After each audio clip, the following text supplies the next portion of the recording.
ọmọ ìyá mi ọ̀wá gba iṣẹ́ kékeré yìí iyọ̀ ló ń wò ní ojú ìwòran rẹ yẹn iyọ̀ bàbá síbẹ̀ tán dandan ni ká wáyọ̀ kan ayé òwà ọkàn wọn ó sì wò ó sùn ó sì ọ lóore àtòrè tọ́tọ́ sí ọ ni àtòrè tí ọ̀tọ́ sí ọ ni torí pé tá a bá gbálé tá a bá gbọ́nà àkìtàn là á darí ẹ̀ sí wá darí oore wá fún ọ ọlọ́run sì fọ̀rọ̀ ọ̀rọ̀ rẹ yóò fi ṣèyanu iyọ̀ tó wà rè ọ wà á lú lórí ọba wí gbólóhùn káyà tún ṣàlàyé gbólóhùn bẹ́ẹ̀ ṣàlàyé gbólóhùn wọn bí yín léèrè pé kí ni wọ́n pè ń gbólóhùn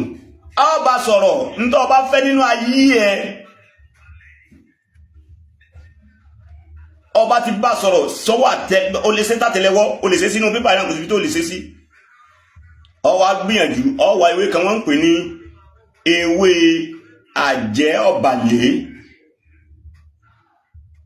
ọjà 16 rẹ̀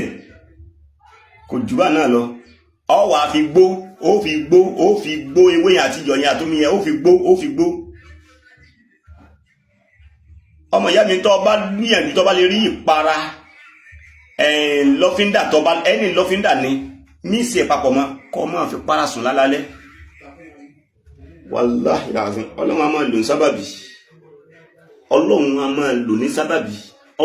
máa lò ní sábàbí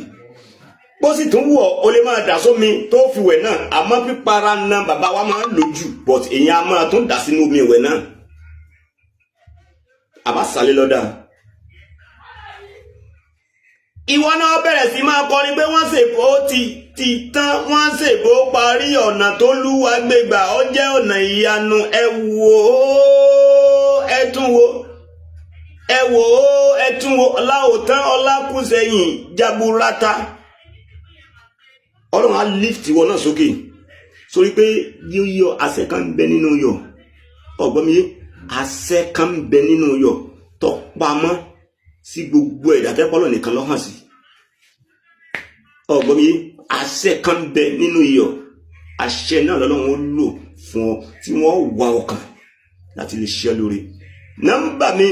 08055320762 Alhaji Arẹ̀sà bàbá alágúnmu worldwide alias bàbá oníbejì ọlọ́mọmọ ní lẹ́yìn ọlọ́run tó ní.